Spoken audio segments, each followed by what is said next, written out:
आरहत वाङ्मय में कहा गया है,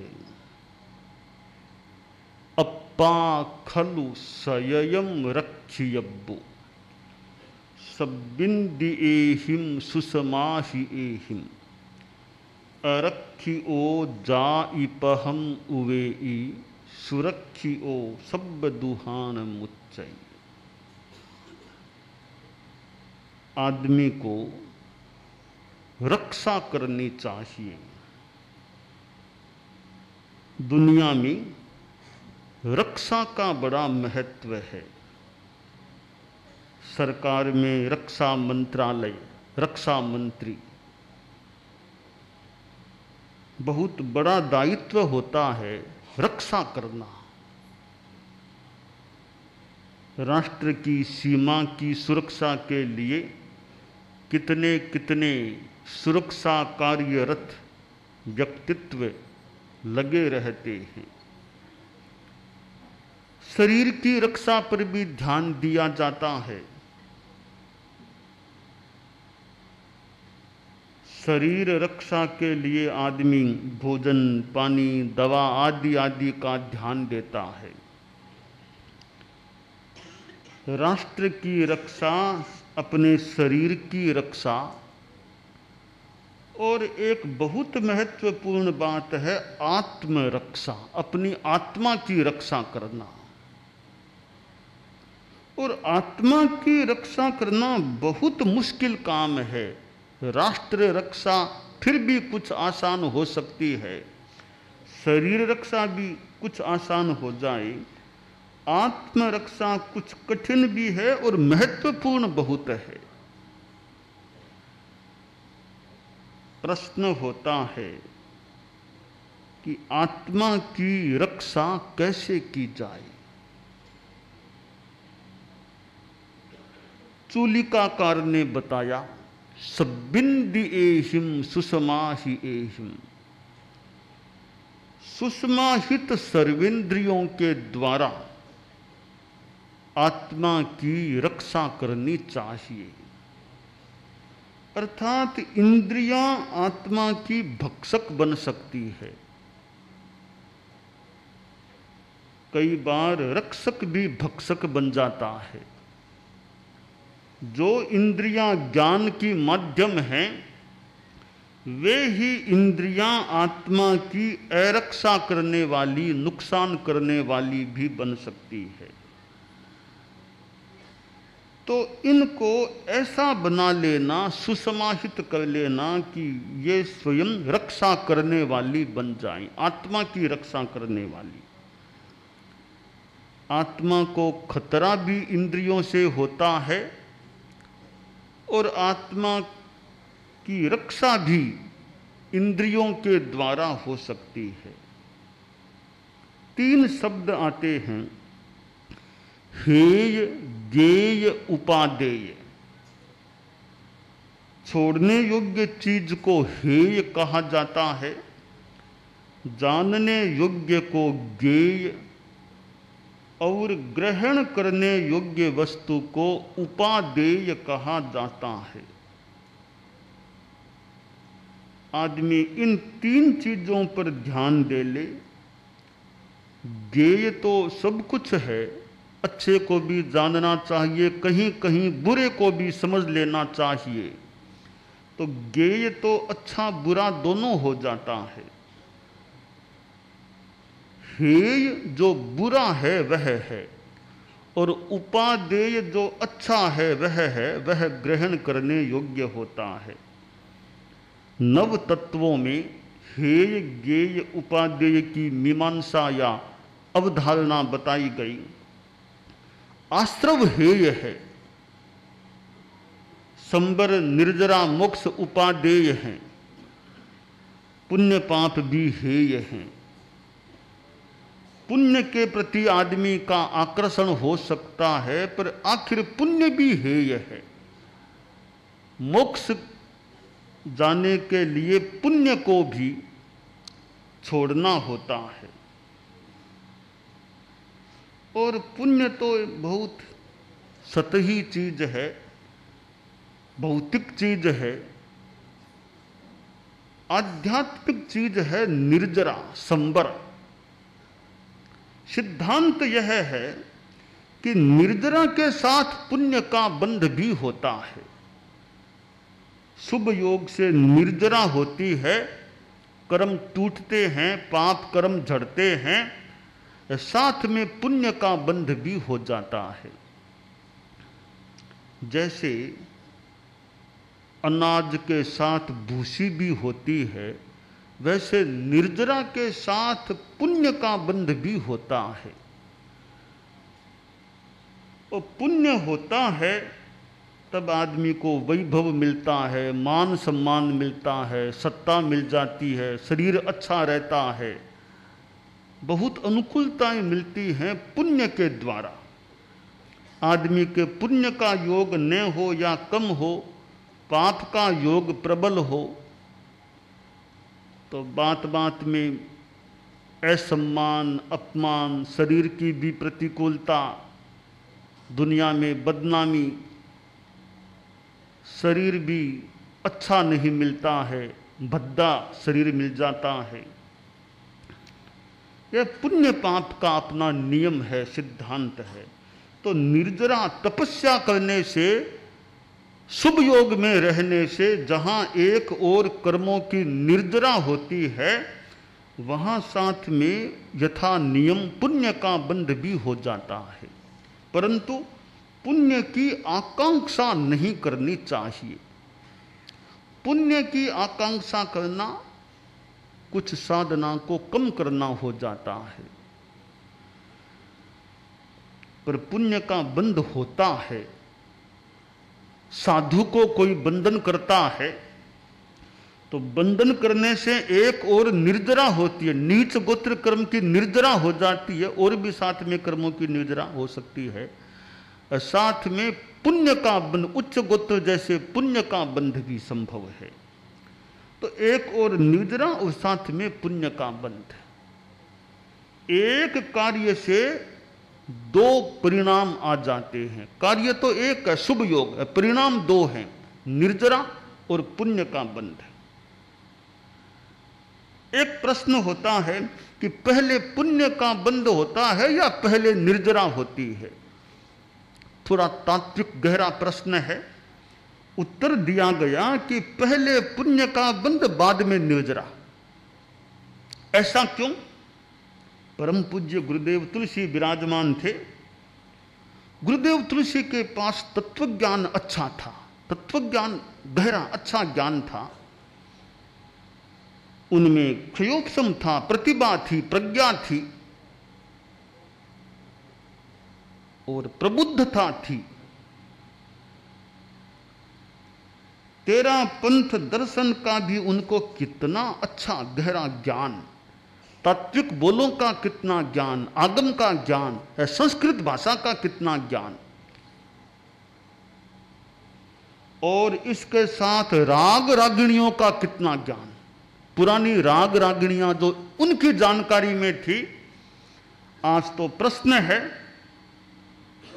कौन होगा ऐसा साधु साधियों में, हम लोगों में से, गुरुदेव तुलसी को जितना राग रागिणियों का ज्ञान था।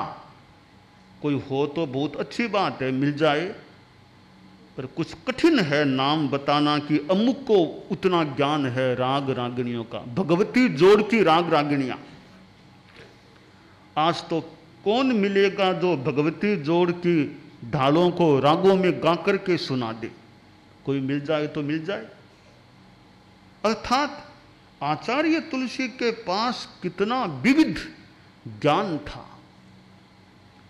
एक और वे धर्म संघ के इस प्रबंधन, प्रशासन, सार संभाल इस कार्य से जुड़े हुए थे। दूसरी ओर उनका ज्ञानात्मक व्यक्तित्व भी था। उनका समय अन्य कार्यों में भी लगता था, परंतु पुरुषार्थ था उनमें। कहां राजस्थान से कोलकाता पधार गए थे। पहले आचार्य थे हमारे धर्म संघ में जो कोलकाता, बंगाल पधारे थे, राजस्थान। उनसे पहले कोई आचार्य तेरा पंथ में बंगाल तक पधारने वाले नहीं हुए थे। तो उनका ज्ञान था। एक बार जब प्रसंग चल गया कि पहले पुण्य का बंदर बाद में निर्जरा, यह बात कैसे, तो गुरुदेव तुलसी ने हमें बोध दिया कि देखो यह बात ऐसे है कि पहले पीछे का मतलब क्या है। शुभ योग होता है, दोनों काम एक साथ शुरू होते हैं। कर्मों की निर्जरा का काम और पुण्य का बंध, दोनों काम एक साथ शुरू होते हैं, पर संपन्नता पुण्य बंध की पहले, निर्जरा की बाद में होती है। इसलिए पहले पुण्य बाद में निर्जरा, पहली पानरा पछे धानरा।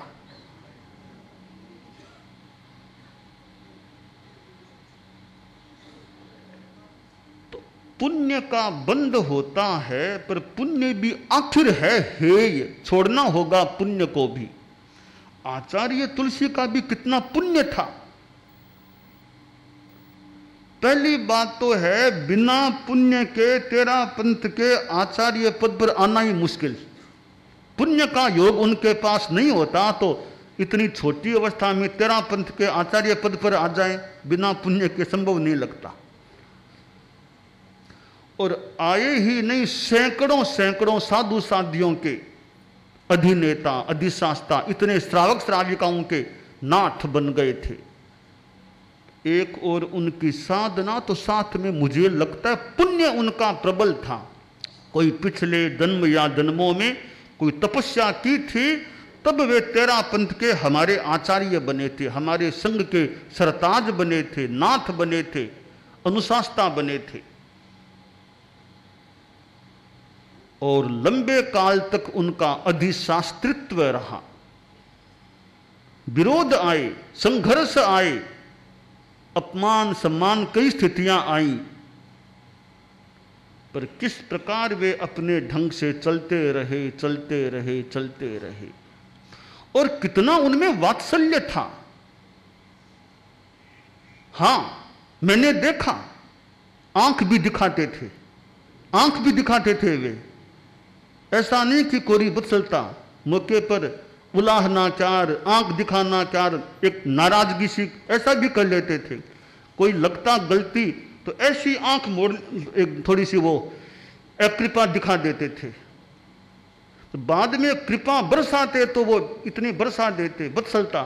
श्रावकों से भी कहीं कहीं थोड़ा कम ध्यान देते और कहीं कितनी कृपा बरसा देते। तो उनकी अपनी एक स्थिति थी। तो आंख भी दिखाते, उलाहना भी दे देते और संभाल भी लेते। वो हमारे माँ बाप थे, माँ बाप थे वो हमारे। जैसे माँ बाप कभी डांट भी दे, कभी वापस पुचकारते भी हैं, लाड भी करते हैं, फांस बिठाते हैं, खाना भी खिलाते, तो वो हमारे माँ बाप थे, ऐसा लगा मुझे। आचार्य महाप्रज्ञ जी थे, उनकी ज्ञान की आराधना में कितनी अध्यवसाय युक्तता थी। और जैन आगमों के संपादन, अनुवादन जैसे कार्य में कितना उनका समय लगा। उनकी प्रज्ञा थी, प्रतिभा थी।